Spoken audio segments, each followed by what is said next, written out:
Masood Sanjit Lopez. Our executive director is Julie Crosby. Special thanks to Becca Staley, John Randolph, Paul Power, Mike DeFilippo, Miguel Noguera, Hugh Grant, Dennis Moynihan, David Prude, and Dennis McCormick.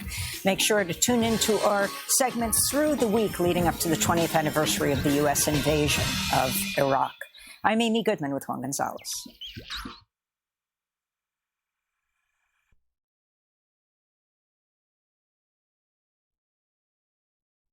In 91.3 FM WBNY, Mondays, 6 p.m. for Mental Health Versus, where Carl Schauerhorn mashes up music and mental health in a way you've never heard before. Carl dives into topics such as trauma, depression, and anxiety with compelling guests and captivating music. Mental Health Versus, a show both entertaining and informative. Check out Mental Health Versus, Mondays at 6 p.m. on 91.3 FM WBNY.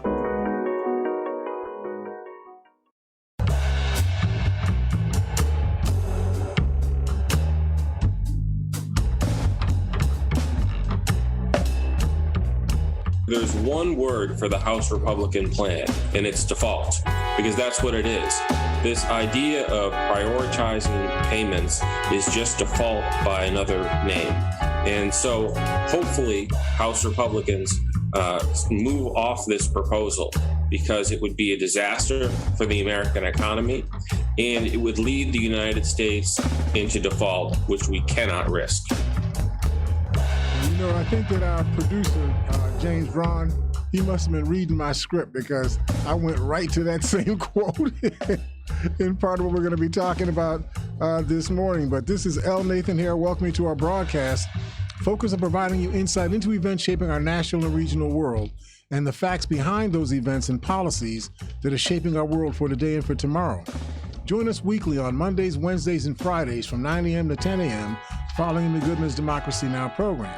And of course, our program is live, so you can call and you can join our discussion. I really hope that you will. Our number here again is 716-878-5104. That's 716-878-5104. We're also here with our in-studio audience of one, Norm McCarter. How are you doing there, Norm? Hey, good morning, Mr. Hare. All right, we're doing some investment stuff, trying to get out in front of what's going on with these budgets. We need personal budgets, not just national budgets. We need personal budgets. And of course, we're here with Willie H., who has actually citizenship in the 21st century. He's got a green card, and he allows us to be able to do the live streaming of the program. Welcome, Willie. Welcome, everybody, to Living for the People with L. Nathan here. You guys can call in 716-878-5104. That's 716-878-5104. And today, I'm having a computer problem, so we won't be able to stream live, but I'll get it to YouTube later on, guys. But you can always type into his website at, and Willie, give him the website again, so you can type in your questions, your concerns, or your observations. You can go to facebook.com, 91.3 WBNY. There you go. And so, as you heard from the soundbite that James provided for us, we want to spend a good chunk of today's program talking about this. Well, I'm going to talk about the debt ceiling, but I want to put it in the context of the budget. What frames the budget? What are the things you can actually do something about in the budget? And what are the things you really can't do anything about in the budget? All those conversations need to be had simultaneously in order for us to think concretely about how we ought to position ourselves in relation to the budgets that are in front of us. So let's talk a little bit about that. I went to an article, and hopefully before we get to the end, and Willie, make sure we save about 15 minutes in the program. I want to visit back again on women's history. Oh, cool. You know, and I want to talk about three iconic women from that women's movement, and I want to make sure we get that done during the course of today's program. Awesome. Good. Juliana Kaplan wrote an article called "Republicans Are Preparing to Let Some Bills Go Unpaid as the Debt Ceiling Crisis Looms." Janet Yellen says their plan is just default by another name. This is in Business Insider magazine, so you know this is a conservative magazine that's giving us this thought.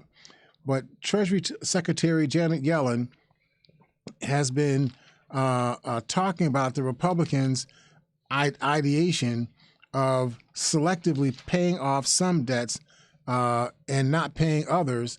And she's trying to help people to understand that from a macro economics perspective or a fiscal management perspective, that's the same thing as default. The federal government cannot default on its debts, period. That means the small debts that you owe because you borrowed some money to be able to float some dollars for a food bank, over in Tallahassee, Tennessee, or whatever, or wherever Tallahassee is, and the $150 billion that you use to float Boeing airplane purchases. All of those things, whatever the bill is, the United States has to pay that bill when that bill comes due. Period. If the United States doesn't do that, then the United States winds up defaulting, and creditors, whether they're companies that you're buying stuff from or they're banks that you're borrowing money from, they say, we can't trust the United States to pay their bills on time. So giving them a credit rating of AAA, whatever the best credit rating is, and allowing them to borrow money at 2% or 1.5% because you're the federal government and you're always going to pay back your bills on time. So you get lower interest rates on your borrowing. All of a sudden, you don't get those lower interest rates anymore. Instead of getting money at 1 or 2%, you're getting money at 3, 4, or 5%. When you start talking about a 2 or 3% difference in the amount of interest that you got to pay on your debt, now you're talking about humongous amounts of money. Let me help us understand what humongous amounts of money means.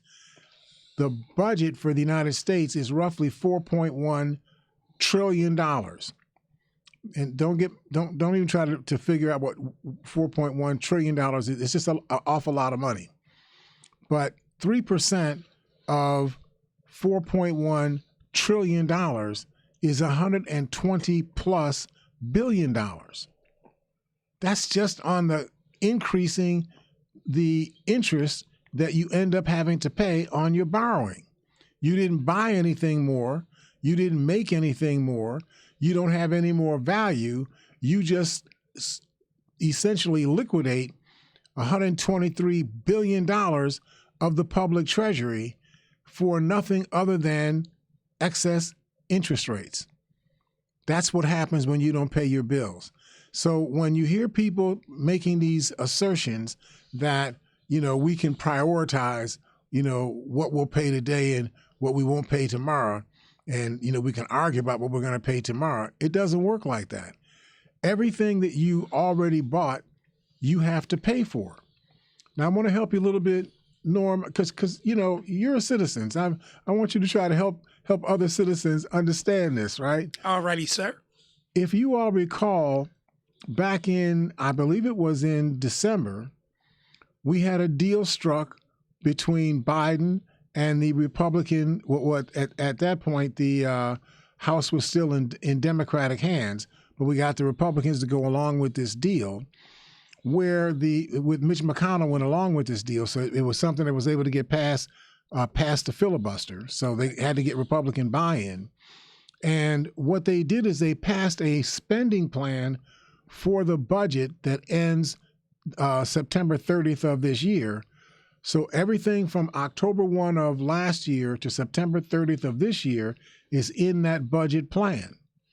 So if you approve that budget, you authorize that spending for those services, those products, those this or that's, services and so on that you purchased that make up whatever you were going to be doing as a government from essentially December of last year to September 30th of this year.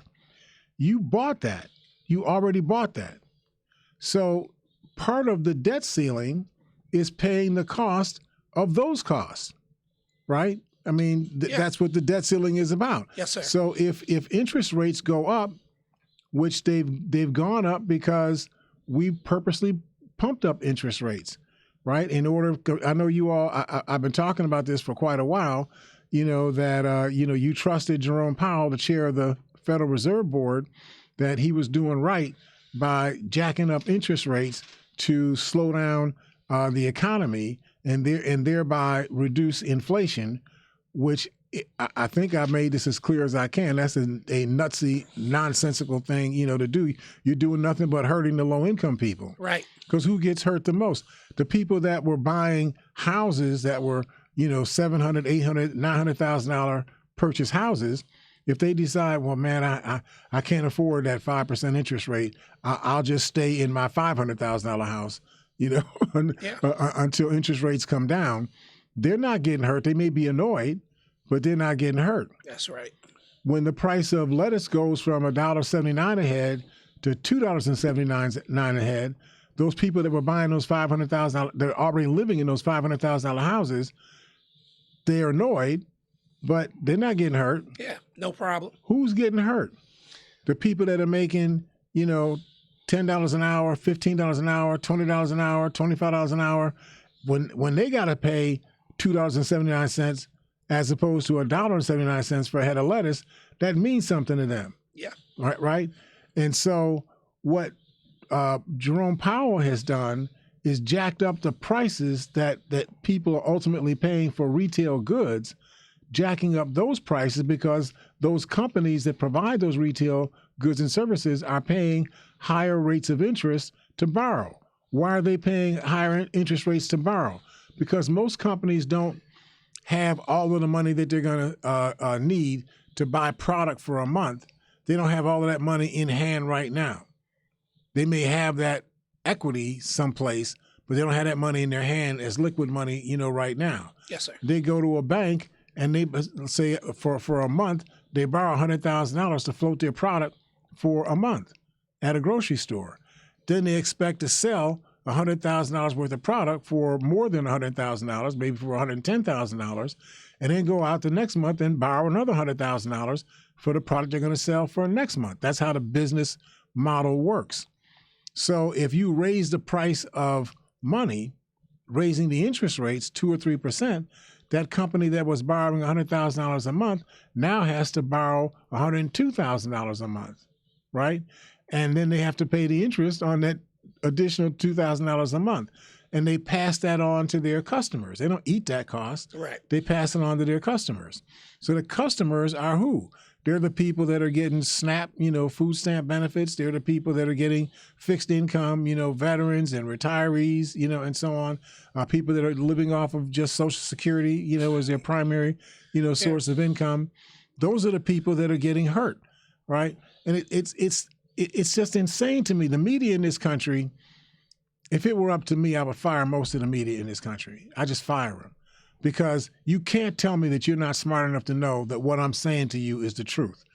You keep talking like Jerome Powell is doing something good, by jacking up interest rates to slow down inflation. I understand that inflation affects everybody. If the price of a lettuce goes from $1.79 to $2.79, that price of lettuce is going to have to be paid by anybody who's buying lettuce, not just poor people. Right. But poor people are the ones who get hurt most when those prices go up. So the solution set that Jerome Powell and the fan base, of Joe Biden and the rest of them, that they came up with to deal with inflation was a solution that injures low-income and middle-income people. That's the problem that I have. And my position is I may not have the best solution. I mean, we can talk about my solutions, but I may not have the best solution. What I'm saying is that whatever your solution is, it has to be one that doesn't injure these low-income and middle-income people. Mr. Hare, are you saying that Biden also, this was part of Biden plan? The Jerome Powell plan is the Biden plan. Oh, they're wow. the same people. Wow. In fact, when you see, Jerome Powell move his arm, that's actually Biden's arm that he's moving. Okay. Wow. I didn't know that. They just lockstep. Let me ask this, Mr. Hare. With that being the case in this situation, and we're looking at, I guess, inflation and prices going up during this time frame, jobs are down.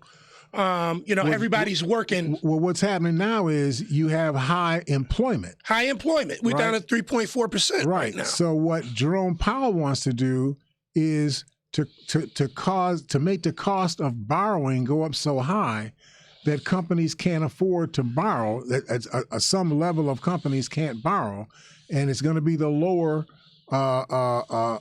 level companies, the smaller businesses, they're going to be the ones that can't borrow anymore, and then they can't hire because they can't borrow. If they can't borrow, they can't float payroll, so they have to reduce their payroll to what they can afford. Okay. So this all the way up and down the line, it injures the lower income people, which means and less jobs. Exactly. Yeah. Okay. See, so that's my thing. Now, I want to get into this debt ceiling thing, okay, and the budget, so that we understand what it is that we're working with. Before you go there, Mr. Hare, can I ask another question? Sure. So basically what Jerome Powell, Biden administration is doing, what ultimately will be done is the inflation will go down. However, jobs will also go decrease, down. Right. Which means the low, like you just said, the lower, the poor folks are the one that lose out. The small businesses. Who gets laid off? Who gets laid off first? The lower income people or the upper income people? The lower income people. Lower income get laid off first, right? Because they're the largest majority. Right. So laying off people as a percentage of that group gets you a lot more money than laying off a similar percentage of a people in the upper income group, because there's so many more people in the middle and lower income group. Which means that the middle class and the upper class will do good doing this, or at least they'll do better. They'll do better than the lower income people. The lower income people will suffer. Yep. So the Republican lawmakers have been raising the debt ceiling and keeping the United States on top of paying its bills. They've been using this as a bargaining chip to achieve spending cuts on Democratic priorities. But I need for you to understand the concept here. That raising the debt ceiling does not pay for new things that you're going to do. Raising the debt ceiling allows you to pay for the things you already bought. Mm-hmm. So remember we talked before about variable interest rate loans? Yes, sir. And so a fixed rate loan, you borrow for a particular period of time, and you got the exact same rate, 5%, 4%, 6%, whatever it is. You pay that rate for the entire time that you have that loan. Right. People like those because you know what you can count on. You know where you are. Right, exactly where you are. But some people will go for a variable rate loan, excuse me, because the rate will go up and down. Yeah.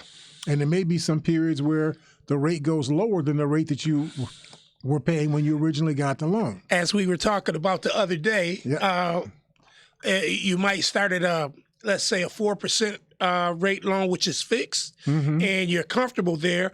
But then you go into, as years go on, a variable rate loan, which goes down, and you say, "Oh, I'm good now." Right, you're feeling strong, and you're feeling well until that but then day it comes. goes up to 5, 6, 7%. Because the dreadful day comes to every man. Yes, sir. Every man. Read your Bible. I'm not making that up. The dreadful day comes to every single man. Yes, sir. And when that day comes, you got to be able to handle, what that wind is going to be on that dreadful day, right? That's right. So, things may be good now. You're paying 2%, at least a year ago, you were paying 2% for interest rates now. I'm cheating on my subject matter, but I wanted to stretch this into the Silicon Valley bank. Okay. And that fiasco, right? Yes. I want you to understand what happened here. It's not that these people were dishonest. They may have been, but I don't think that was the issue here. It's not that these people were stupid. I don't think that was the issue either. I think that people did not understand the relationship between the long-term investment decisions they were making and how their own investors would react once they understood what those decisions were when the market changed. Now, remember, these people over the course of the past 2 or 3 years, remember, because you were in this, you and Willie, you were hiring people saying, "Oh yeah, let's not pay any interest on loans.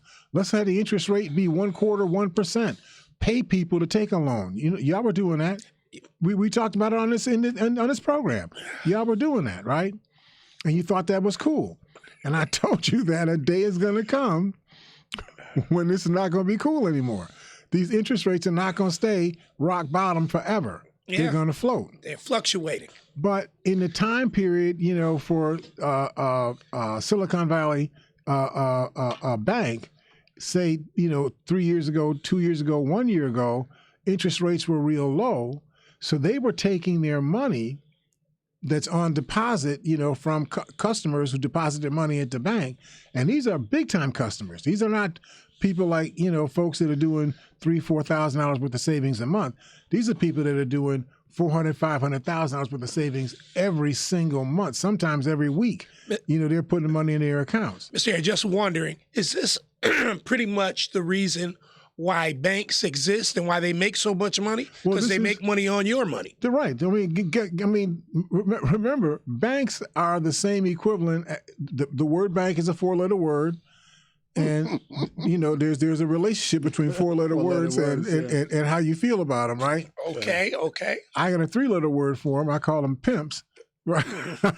That's a 4-letter word. Right. That's a 4-letter word, too. I knew you was going to stretch it, for me and whatnot, right? So what do pimps do? Pimps don't make anything, right? Right. They go to a woman They outsource. and tell the woman, I'm going to protect your ability for you to make something. Right. And then you have to pay me a piece of money for me to protect you and your ability to be able to make some money out of you. Right. Well, and I'm being polite the way I'm saying that, right? So now you got a bank. The bank don't make anything. Don't make any chairs. It doesn't make any paint. Doesn't make pallets. Doesn't put in rivets any place. A bank just houses your money, holds your money for you. Instead of you putting your money under your mattress, you put your money in a bank. Right. And the bank guarantees that you get your money anytime you want access to your money. You can access your money. That's what the bank service is. Right. Now, what does the bank do with your money? Because you're not paying fees for the most part. I mean, you're paying some fees, for your fees. checking, and this and that. I'll pay fees. But you're paying small fees, right? Yeah. The big money that banks make comes from taking your money and investing your money. Now, they got to invest your money in things that would be sensible, things that make money, but that the turnover is fairly quick. Yes, sir. You don't want to be investing in things that you're going to have for 10 or 15 years because the market might not be the same 10 or 15 years from now when you make your investment today. You want to invest your money in something. You want the bank to invest its money in things that are short-term turnarounds. Right. So that's how they got a law passed. This is maybe 20 years ago. That made it possible for banks to sell credit cards. They didn't used to be able to sell credit cards. They couldn't be insurance companies. They couldn't be health insurance companies. They could only be banks, right? Go ahead. I'm not trying to stop you, but I just want to ask, the banks with all of the knowledge and the things that they know, we're talking about in the Silicon Valley, how come they couldn't get out ahead of this before? Well, that's what I'm trying to help you to see. Okay, right? I'm sorry. This is where we're going. So what happened was interest rates fell so low that they found, well, if I took our money and invested our money into treasury bonds are guaranteed money. The federal government always pays off their treasury bond notes first, right? So if you got a 2%, interest rate on a treasury bond, you're guaranteed you're going to get that 2% interest, right? Are the treasury bonds more dependable than gold? More, because gold is just fake, right? Gold is just a rock. The treasury bond is a promise by the federal government. Wow. A promise to pay. Right. If you give me a piece of your money, I guarantee you're going to get this piece of money plus interest back. Okay. Wow. So Silicon Valley Bank. Can I ask one more question just before you go on? Why don't people just invest in T-bonds then? Because they're chasing interest rates. If the interest rates you get from T-bonds is 2%, but you can get interest rates for long-term bonds at 5%, you want the 5% interest rate because let's say if it's $100,000, 5% is $5,000 that you get in interest on top of your money. But is that at a fluctuating rate? No. Those are different things. The fluctuating rate is for a loan that you take out. Okay. But when you invest, you go to a investment house, a mutual fund or a finance, a house, and you participate in the market by you offering your money up for other people to borrow your money. So your bank basically is your agent, and the bank is selling your money to people in the world. Right. Now, selling the money to the federal government is a sure bet. Right. You always going to get that money back. Okay, I got you. You sell that money to General Motors, you might not get that money back. Right. I know General Motors is a big company and whatnot, and they got all that reputation, but General Motors almost closed, as you all recall, back in 2008, 2009, 2010. Government had to save them. Okay? Yeah. So everybody who seems like they everything ain't everything. But the government is. If the government gives you or borrows money from you, you are guaranteed you're going to get that money back. Right. So all the banks got to do is get the money. As long as they get it, they put it in there. So that's think about 2%. it. If you're Silicon Valley and you see that, well, I could put my money into long-term bonds that are held by other companies around the country, it's risky, if things go bad. Because remember, the market was going crazy in 2000, 2001 and whatnot, right? The market crashed. We basically shrank. So I'm trying to help you understand the thinking of the people in Silicon Valley. They shrank the GDP of the country by about 40% over the course of a 2 or 3 month period. Remember when we were talking about this in April and May of 2020, that Trump, was closing down the economy to keep people from touching each other. So you closed up businesses, you kept people home. There was less personal contact between people, and it slowed down, the spread of this virus. That was the ideation anyway. Well, when that happened, all those people that had money in bonds that were dollars that were being sold to private companies, a lot of those companies couldn't pay their bill. And if they couldn't pay their bill, and the bill is your money that's being loaned to them, that means you can't recover your money from them. Right. So if you're the bank and you're the broker and you're selling money and you got these whole passel of companies and entities that borrow from you, and all of a sudden they can't pay their bill, you're in a real difficult position as a bank. Yeah. And then what happens if people who are customers of your bank, who are depositors, what happens if they hear in the street, man, Silicon Valley having a hard time, being able to pay their bills, because their interest rates are so low. I'm taking my money out. Right. Let me take my money out. So now you get 1 goes down, and then 3 go down, and then all of a sudden there's 60 people go down. Before you know it, there's 6,000 people that go down. Right. And now you got this massive run on money, and they didn't have enough physical money in the bank to be able to pay people the money that they were asking. But now they're telling people, well, okay, I feel you, man. I'll give you that money next week, Tuesday. So no, I didn't put the money in your hands for next week, Tuesday. Right. I put the money in your hands. I get the money back in 1 minute. Right. You can't tell me about next Tuesday, but that's what Silicon Valley told people. I can't pay you until next Tuesday. So that's what created the crisis for them. Because what they did is they had taken, back in 2000, they had taken humongous amounts of their money and put it into treasury bonds that were 10, 15, 20-year treasury bonds that were paying 2% guaranteed interest. Well, that looked good in May and April and June of 2020. That looked like a good investment because interest rates that the Federal Reserve was charging was only 1/4 of 1%. So they felt they were doing okay, by putting their money there. What happens is when the market changed, when the economy opened back up, and now, as you saw in the last 3/4 of a year, you've seen interest rates have been jacked up. Now interest rates on the street are more like 4.5% and 5.5%. So if you're holding these bank notes that pay 2% interest, who are you going to sell those notes to when people can get 5% interest with new notes that are being sold even to the Federal Reserve, right now? So it's not that your notes are worthless. It's just that you can't turn them back into money until the end of that 10-year period. All you can get is the interest on that note, over the course of the 10 years until that note matures. So that's what the Silicon Valley Bank, that's what happened to them. So you can say, well, that was just stupid. Why did they do that? I agree that was stupid. They should not have done that. They should have held on and waited until the market changed. But for them to count on interest rates being so low that 2% interest bearing bonds, Treasury bonds, would be attractive, to the market, that was not a good bet from my point of view. That was not a good bet. But that's what happened, with them.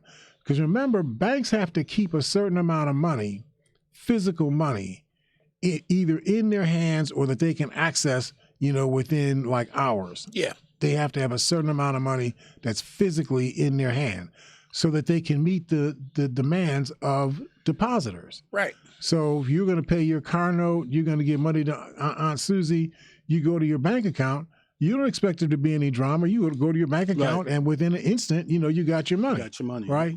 But if they don't keep enough money on hand or there's a run on people trying to get money, Right.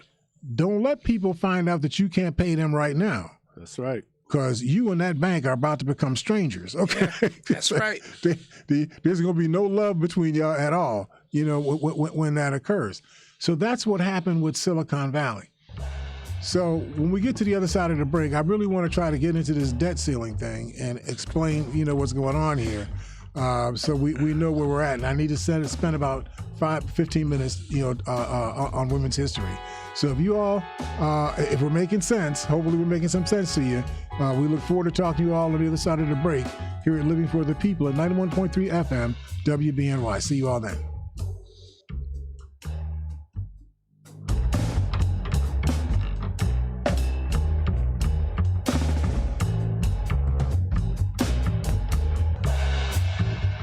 Medicaid y CHIP ofrecen cobertura médica gratuita o a bajo costo para niños y adolescentes. Las visitas They are our love bugs and companions. They are our pets, our family, and they make life better. When we face unexpected challenges, so do our pets. That's why we're on a mission to support people and their pets. Whether donating a bag of kibble, sharing an Instagram post of a lost cat, or welcoming a foster pet into your home, every bit of kindness counts.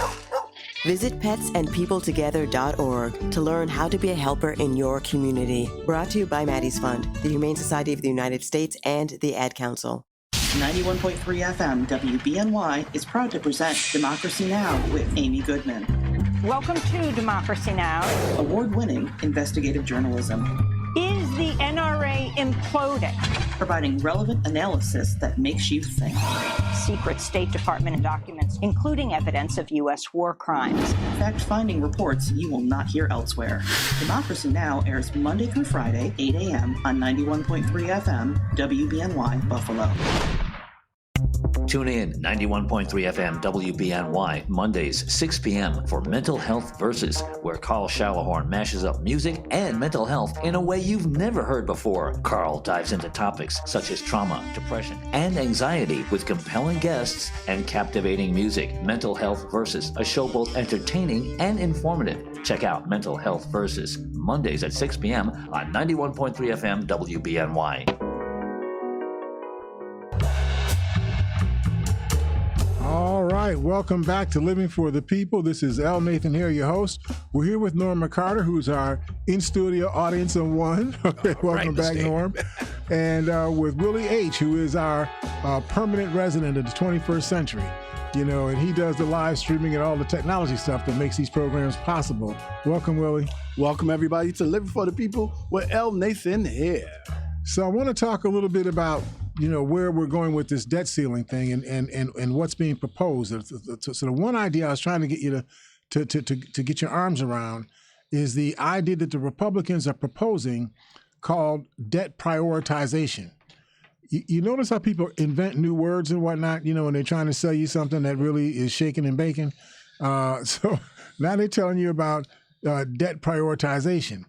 So what they're saying is, as if it's new, they're saying, well, what we can do, since we're not in agreement, what we could do on raising the debt ceiling, what we could do is we could prioritize, what things we're going to pay for and what things we don't. We can do the things that are most important, like paying for missiles and whatnot, right. and get those things done. Right. And then, we can still discuss the other things. How about that?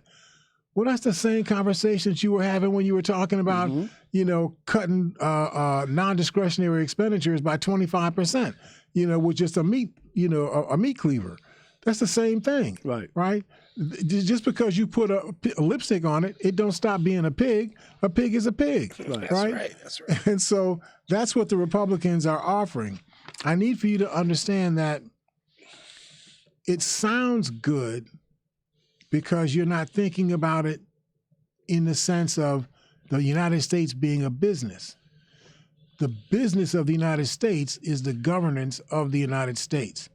It costs money to run the business. Right. The business provides services. Right. The business provides products.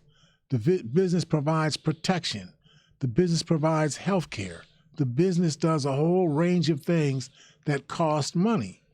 And so you have to pay for those things that the business is providing for the citizens as a whole.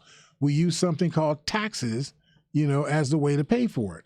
Now we do some other things, we do excise taxes and we do tariffs, and then we fine you all, with your hands, not on the steering wheel in your car. So we fine you, for $100, for a broken taillight, or whatever. We have other ways to soak money out of you, but the main way that we get the money to pay for the operation of the government is through taxes.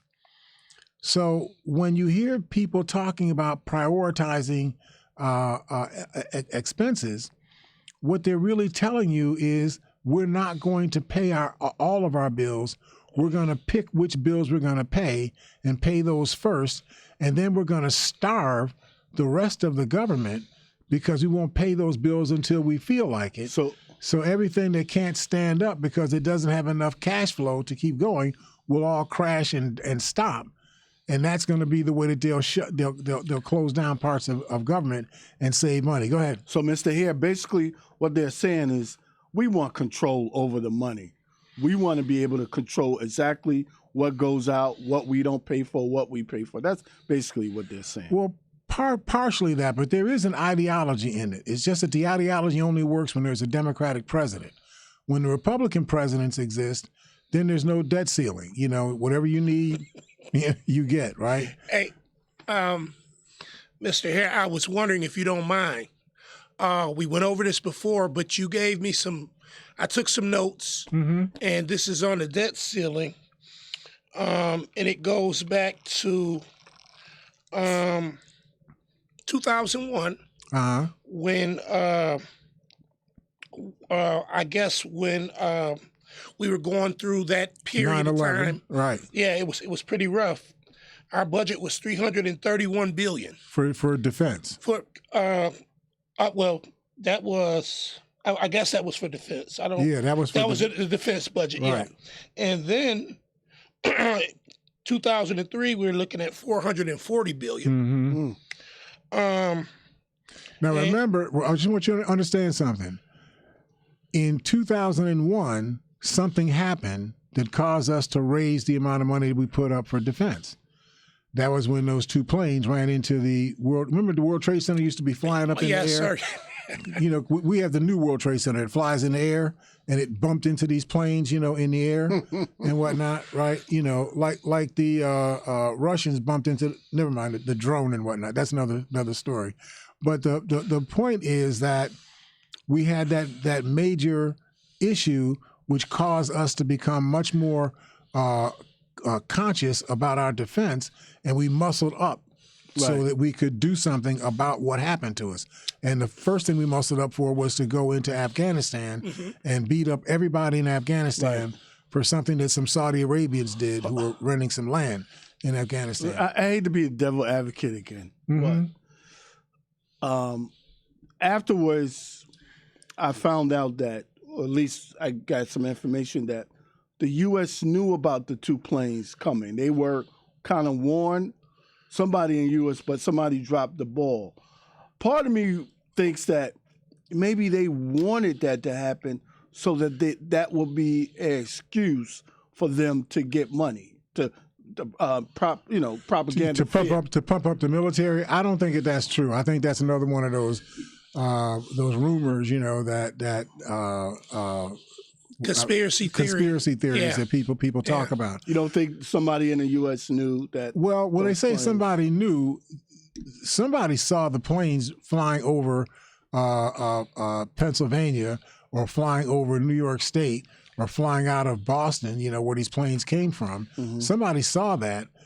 The issue is, did you see it early enough for you to do something about it? Yeah, but I heard that they knew somebody had gave them some. There may have been, but I don't know that to be the case. But I do know that after that occurred, the military's budget went up by about $100 billion so they can go beat up people in Afghanistan. Right. But that's what I'm saying, Mr. Hare. I almost feel like they allowed it because, now we can do blah, blah, and blah. I'm allowing you to be enrolled in that conspiracy theory. I'm just not allowing you to enroll me in that conspiracy theory. Right. Okay. I'm not gonna own that because I don't know that that's true. But it is true that the military's budget went up by about $100 billion in less than 5 months. And now they have free access to go anywhere they want to. So they started selling planes from Boeing and Rockland and all the other places and whatnot. That's the consequence. So when we get to 2003, then you have the invasion of Iraq. Mm-hmm. That costs money, right? Right. Yep. And so the very thing that Willie is talking about, because Willie's a conspirator, he's a conspiratorist or whatever the word is, right? He has that conspiratorial nature. The older I get, the more I find out, that was true. That was worse and worse, right? Yes. Not like a clean person like me who has no conspiracies in his head at all. Right? But my point is that all of a sudden, airplanes that weren't getting bought were now getting bought. Missile launchers that weren't getting bought before, they're getting bought now, and so on. They're mortar shells they didn't need to make anymore. Now they got to make millions more of these mortar not only shells. that, it gives the U.S. now free access to go anywhere they want to do whatever they want. Yep. So that's what. Go ahead, Norm. You about to? I was just going to continue. As we say, 2003, we were in Iraq, and then we go to and we're at $440 billion. Right. Then. We moved down. 2012, we pulled out of Iraq. Right. And our budget was still rising, $725 billion. We go to 13, we're still going up every year, $679 billion. 14, we fluctuated downs. Wait a minute, no, I read that wrong. 2013, it was 619. We went down a little bit, but we went down. Oh, it was 79. Right, right. We went down a little bit by like 60 billion. Yeah. And that seemed like that made sense. Right. But keep in mind, before we went into Afghanistan, the budget was less than $300 billion. Yeah. Right? We're more than, at this point, we're double from 2001. And put this in the context of the budget. If the budget was like roughly $300 billion in fiscal year 2001, mm-hmm. and in fiscal year 2013, the budget for the military was only $670 billion, not only, but was $670 billion, that's a $350 billion increase in the military's budget. Yep. Multiply $350 billion over 10 years, that's $3.5 trillion. That's $3.5 trillion when the debt for the country was less than $10 trillion. You added $3.5 trillion to the budget just by that increase in the military alone. Just so we understand what's going on with this budget. Sir. Right. Well, as we go on, and I just want to reiterate or say, at this point, we're under Obama's regime, under his, he's in control. So we go down from 679 and 13 down to 647. Right, we only got 10 minutes. Okay, I'm almost done. And then his last budget, we still went down 646. But Trump took over, and his first budget in 2018 took you right up to 682, 734 billion. 2020, $778 billion. And then when we went into Afghanistan, we're up to $846 billion. Jesus. Right. So that was leaving Afghanistan. That's leaving Afghanistan. Think about that for a second. When not when we went into Afghanistan to go fight a war, when we were leaving Afghanistan to stop fighting a war, and the budget went up to, what was that figure? $846 billion. So we went from a $350 billion budget in 2001 to an $850 billion budget in 2020 or 2021. Somebody's making money. So we just put $500 billion additional dollars on our budget. Now, apply that over the course of a 10-year period. That's $5 trillion. That's added to your debt. If you just reduce the budget of the military back down to where it was in 2001, you would save $500 billion every year against your budget. You spent, I think it was almost $3 trillion on fighting COVID-19. Since y'all don't think that, you get COVID-19 anymore. I saw you all running around with your shirts open and, no mask on and whatnot, with a sign that says you too cool, to get COVID-19. So if you all don't need to protect yourselves from COVID-19, then why are we spending, $1 trillion on, a COVID-19 protection? Let's just stop spending all that money altogether. You could solve the budget problem today. I mean, today you could solve the budget problem today. Yes, sir. And have money left over. If you just took that money out for the COVID stuff and the money out for the military stuff, and if you were to reform, as we talked about before, how you structure the health system in this country, yes, sir, to a national health insurance program rather than this scattershot thing that we got going on right now, you'd wipe out all these deficits immediately. One store. Did you have a caller hanging on there? I do have a caller. All right, let me get that call real quick. Hi, caller, are you there? Just, Mr. Hare, just very quickly. So are you saying that this ceiling issue, the Republicans are staying the same with the defense budget, but this ceiling issue is bringing things to a very quick, just bringing the issue up and got to get this done right now?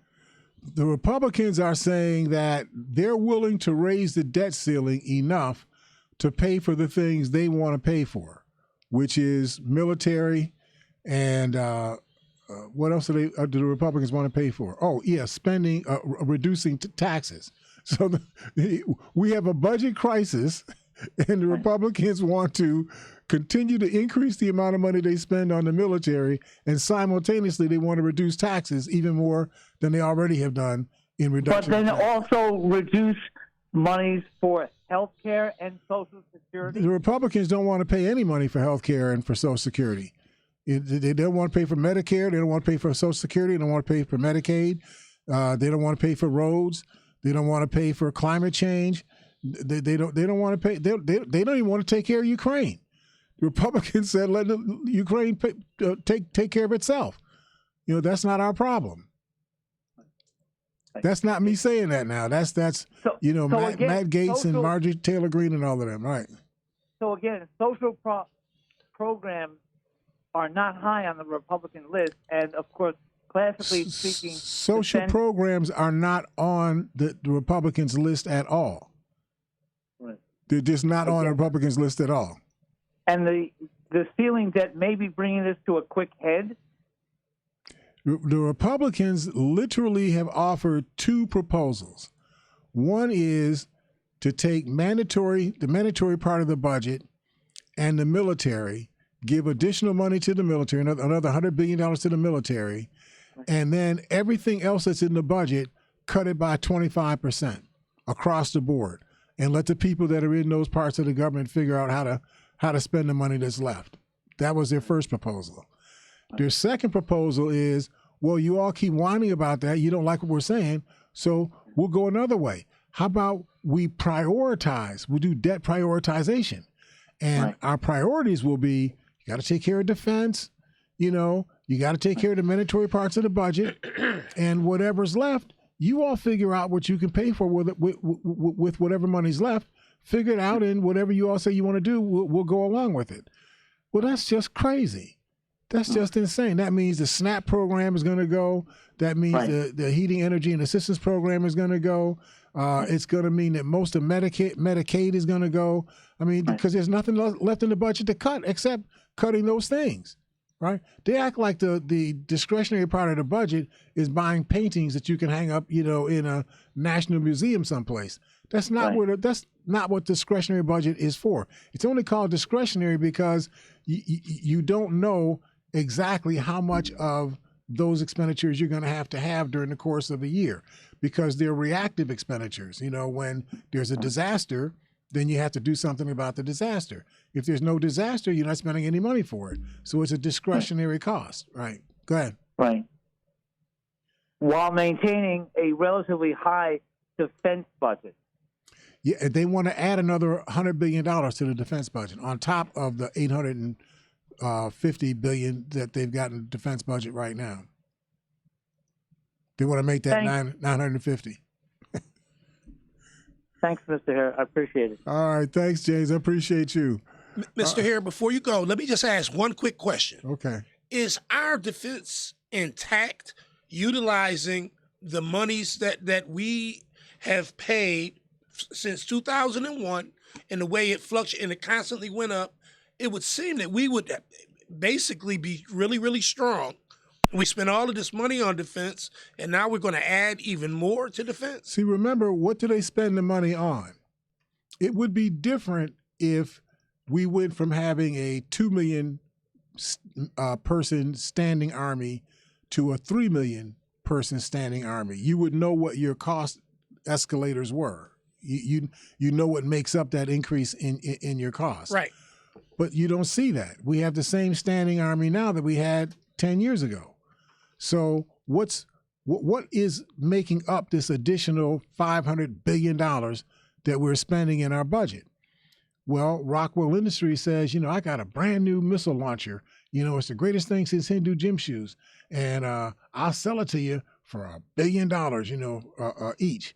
I got a brand new airplane, that flies 4 times the speed of sound, that can make a turn in the air and come to a stop in the middle of the air. I can sell you that one for $2 billion, right? And so on.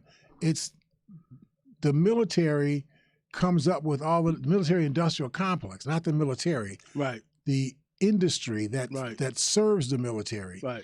They come up with all of this stuff. They also have this one issue, I just need for us to understand this contextually, that is a permanent issue. If you don't have a standing army that you are training all the time, so that if you think that you need to have at least 3 million people in play to handle whatever military issues are going to be faced, by the country, right, you need them in play all the time. You don't need them in play sometime. Right. You need them in play all the time. So you have to hire a military that you're paying even when you're not at war. Right. Well, also remember that making bullets, the U.S. soldiers don't make bullets. They don't make mortars. They don't make rocket launchers. They don't make rifles. They don't make the clothes. All that stuff is made by the military-industrial complex. In order for that military-industrial complex to be able to stay intact, to give you what you need when you need it, you have to keep them getting money even when there's no war going on. Right. So when they're not, selling 500 million rounds, of mortar a week and whatnot, because we're not at war, you still need the apparatus in place to make all that stuff, right? So that's what's causing this constant increase in the price of the military. All I'm saying is I don't want to attack the military budget per se, or the Defense Department per se.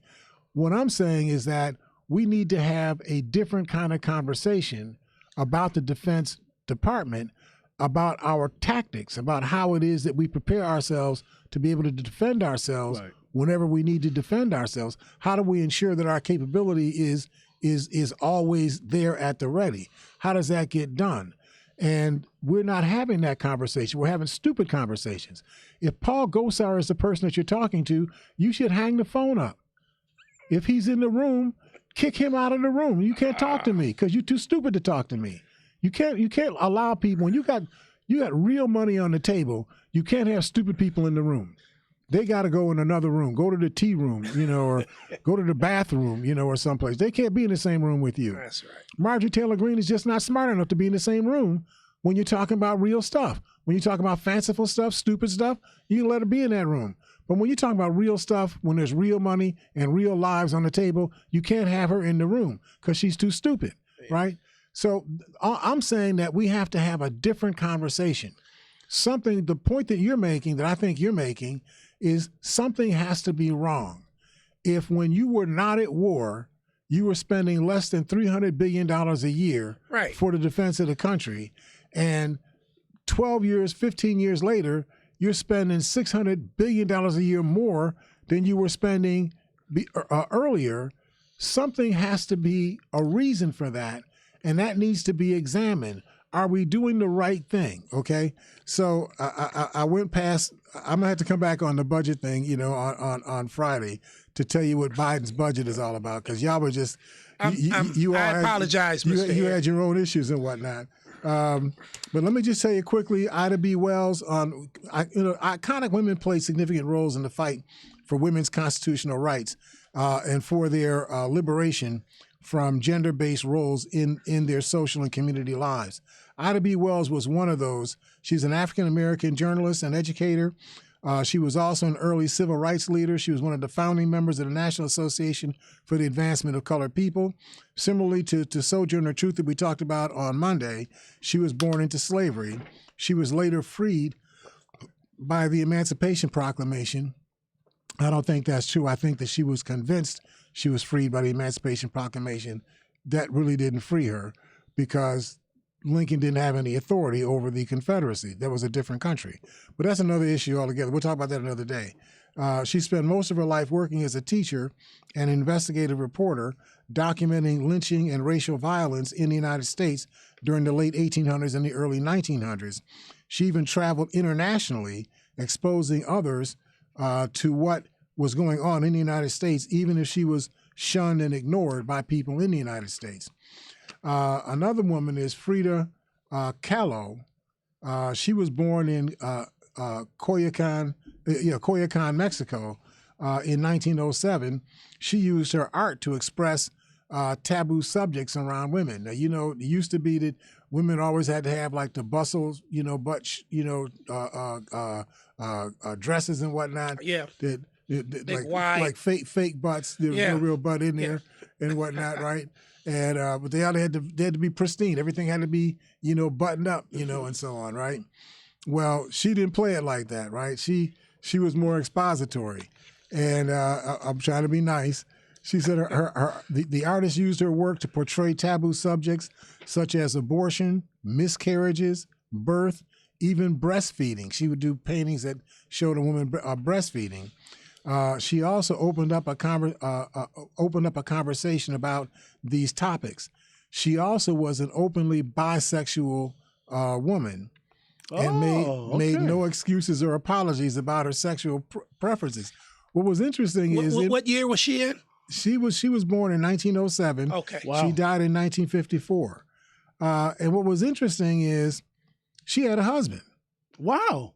She says she's an openly bisexual woman, but she had a husband who was active in her life. According to the notes that I have here, his name was Diego Rivera, and they said he was politically active. The couple raised money for the Republicans who were fighting against Franco's forces in the Spanish Civil War. You all remember Franco used to be the dictator that governed Spain. And there was a war, in Spain to try to get rid of Franco as the dictator of that country. She was a supportive of the revolutionary forces during that time period. Kahlo represented a complex version of femininity that challenged the status quo of female public existence in two ways. First, through her art, much of which explicitly and unapologetically was feminine in nature. And the second way in which she engaged with this divergent brand of feminism was through her appearance, shown time and time again in both photos and her own artistic representations of herself. So she showed herself nude, and I like your use of the word expository. I try. Very nice, Mr. I try my best, right? I go to the dictionary and say, let me see if I can find some nice way to say this thing, right? And the last person I wanted to talk about is a woman, Simone de Beauvoir. She was born in 1908. She died in 1986, lived, almost 78 years. She paved the way for modern feminism. She was actually born in Paris, France. She was an outspoken philosopher and writer. Her most influential work was called The Second Sex, which was written in 1949 and helped begin a conversation around modern feminism. In her book, she articulated a thoughtful attack on the idea that women belong in passive roles and criticized the patriarchy. The book was prohibited by the Vatican, but that didn't stop Beauvoir from continuing to fight for equality. In 1970, she helped launch the French women's liberation movement by signing the Manifesto of the 343, which argued for abortion rights. She participated in demonstrations. Wow. Her then controversial philosophies helped launch an ever-evolving conversation about what feminism is, which was important to me because I didn't know what they meant by feminism. I thought feminism was women's rights. That's not the same thing. They're related, but they're not the same thing. Women's rights are virtually contractual things. As a citizen of the United States, you got a right to buy property, to appear in a jury, you got a right to vote, you got a right to run for all those transactional kind of things. Feminism is about how you present, who you are. So if you breastfeed, feminism, of course I can breastfeed. It's a natural thing for me to do. If you can walk around with no shirt on, I can walk around with no shirt on, and that sort of stuff. Feminism is a different thing altogether. So during the 1960s, de Beauvoir noted that socialist development has not left women better off in the USSR or in China than they were when they were in capitalist countries. Soviet women had jobs in government positions, but were still unfailingly the ones attending to do the housework and children at the end of the workday. In other words, the roles of women didn't change even when they supposedly had, equal rights. She also said the most important thing women can do in their lives is work so that they can be independent. And just quickly, she theorized that women could not truly be liberated until the system of patriarchal society itself was overthrown. She taught that women are different from men because of what they have been taught and socialized to do and to be, and that this was just another way for men to control women. She also said feminists should not utterly reject being part of a man's world, whether in organizational power or with their creative work. Let's all stand. Right, so we'll talk a little bit more about these figures in the women's movement in Friday's program. I'm glad you included all those types of women. Kudos to you, Mr. Hare. I'm trying my best, man. I'm working on it. Everybody's not saved completely. I'm saved, but there's some unsaved spots that are still inside my body. Thank you all for listening to us and supporting us. We look forward to talking to you all on Friday here at Living for the People at 91.3 FM WBNY. See you all then.